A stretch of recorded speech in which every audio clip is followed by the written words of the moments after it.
Hello, everybody. How y'all doing? Trying to see if I see some familiar faces out there. Yes. And some of you know the story about Son of a Saint, but I was asked to give sort of the origin of our founding, why I founded this program, some of the stories, and then also where we are now and where we're going. So I'll tell you, I'm from New Orleans. The story started back in 1984. I was 3 years old, and I heard a loud thump. When I was overnight, it was probably 2 in the morning, and I walked downstairs, and I saw my father gasping for air. He was taking his last breath. Unfortunately, he passed away from a heart attack at the age of 36. And he was a larger-than-life type guy. He had played for the New Orleans Saints, and unfortunately had an enlarged heart. And my mother, who I love very dearly, was stricken with multiple sclerosis a few years later. I was raised by my mother, my older sister, my aunt, my grandmother, and a community of women in New Orleans who I love dearly.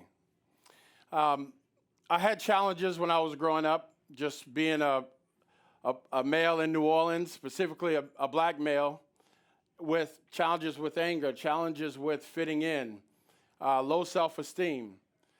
When I got to high school, which I went to St. Augustine High School, if anybody knows about St. Aug, there you go. It's an all-black male high school here.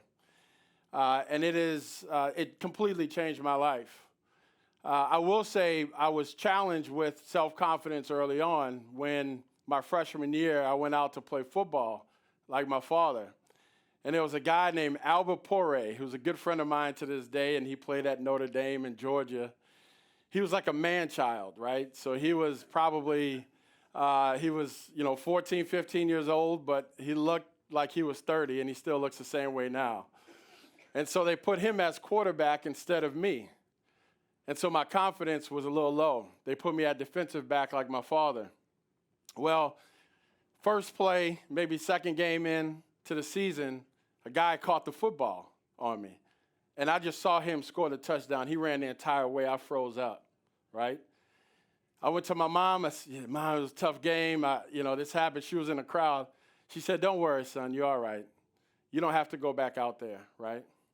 That was a challenge for me, and that changed a lot of my future. I didn't play another down of football for the rest of my life. That's when I continued on with St. Aug.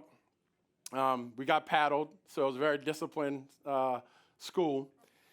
But then I went on to the University of New Orleans, but I was scared to leave outside of the state to go with my friends. They were going to Florida A&M at HBCU out in Tallahassee. I was scared, right?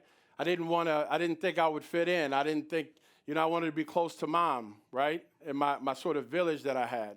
So I didn't. I had a great time at UNO. But that was another moment where I just kind of froze up. Then I had an internship. Well, actually, I was playing basketball in New Orleans while I was at UNO. And I played like Dennis Rodman, Ben Wallace. I'm kind of rough, And at the end of the game, a guy came up to me and he said, man, if you work as hard as you play, I want you on my team. And so I want you to come tomorrow and do an interview. He was the general manager of the New Orleans Zephyrs, right, AAA baseball team here. So I said, okay. So I went out, did the interview, got the job. This was right during Katrina. And I graduated to director of operations really quick, probably in 8 months. Then another opportunity hit to work for Tom Benson, who owned the New Orleans Saints. He was looking for a chief aide, and the general manager who hired me, his assistant, knew Tom Benson's assistant and said, hey, I got a guy. He's here every day, all day. First one there, last one to leave. Went on those interviews and got that position with Tom Benson. So I was 24, private jets, yachts. I was handed the keys to Mercedes-Benz, eating with the players. I remember the first day we went was training camp, out in Millsaps, and I remember I went down to sit and eat, and I had Reggie Bush, Deuce McAllister, Grant, all these guys sitting at my table, my round table. And I said, wow, I remember texting my guys, I got like $100-something million sitting at this table with me right now, you know? And it was very interesting that it just happened like that, right? And it was because of hard work, but also because of some relationships. And I did a whole marketing plan for Reggie Bush that I was just young and hungry, and everybody liked it. Fast forward there, after I left with the Saints, I spent 3 seasons there. I worked in jazz, so I brought jazz education to communities around the world, actually. I traveled to Brazil, traveled to Italy, Ascona Jazz Festival, you name it. We were bringing jazz education there, and this was my 20s, so it wasn't about money. It was about experiences. It was about relationships. When I was 29, after a Saints football game, I was with my sister, and I looked at my phone, and NOEW.com said a boy had murdered another boy. And I did some research, and both boys, their fathers had died. They were murdered, one in jail and one out of jail. And I did some mentorship before I started in the jazz space. And I said, look, why don't I start a program to help boys, right, on a preventative way before they get into the system. And I turned to my sister. I said, I'm an all right guy, right? And mom raised us well. And there was a few little choice words there. But ultimately, we started Son of a Saint, right? The idea came the end of November. And then we filed January 1st. I did not have connections to boys in the community. So I went out to the park, Pontchartrain Park, Digby, and I tapped the coach on the shoulder. I said, I need boys. My name is Sonny. I'm here to support boys in New Orleans. I've traveled the world in my 20s, and I want to give back. And I got my first 5 boys in Son of a Saint from there. And I just started, July was the first event that we had at the University of New Orleans. What's funny about it is that I put out a press release. I didn't have it all planned out. I put out a press release, and NOEW.com came and did a big article at our first event. I was teaching them how to tie, manners, all of that. So I got a lot of requests that first week after that came out, right? I wasn't prepared, but, we're here now. So fast forward through all the challenges of starting a nonprofit in New Orleans, right? Not having the funding. We didn't have staff. I was protecting my boys from other people that wanted to mentor them because I didn't trust male. So I was like, how do I know that this guy is going to give the same love and support to our boys, right? So one of it is starting a nonprofit. The other one is just the mentorship piece to it. And so over the years, our boys, their fathers have been either murdered or long-term incarceration. Over 70% of our boys have lost their fathers to violence. Well over 20% of our boys' fathers have life in prison or over 15 years left to serve.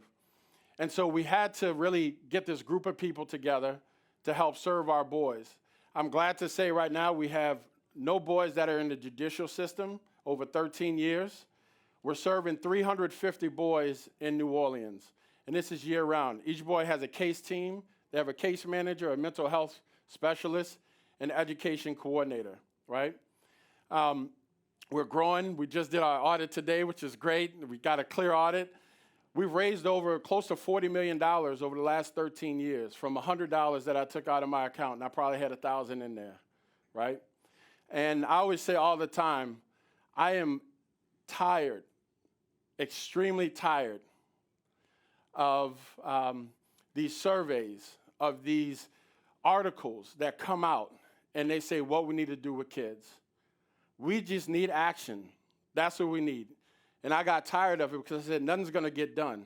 Our kids in New Orleans deserve better. We know that to care for a kid is going to have great outcomes. And that's what Son of a Saint is doing.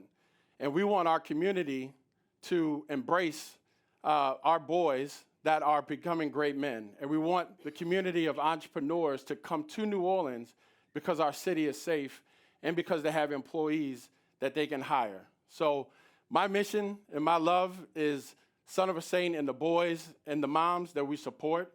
And so thank you all for having me up here. I see time's running out, so I could keep going, but thank you all so much, and congratulations to everybody that's been up here. Thank you.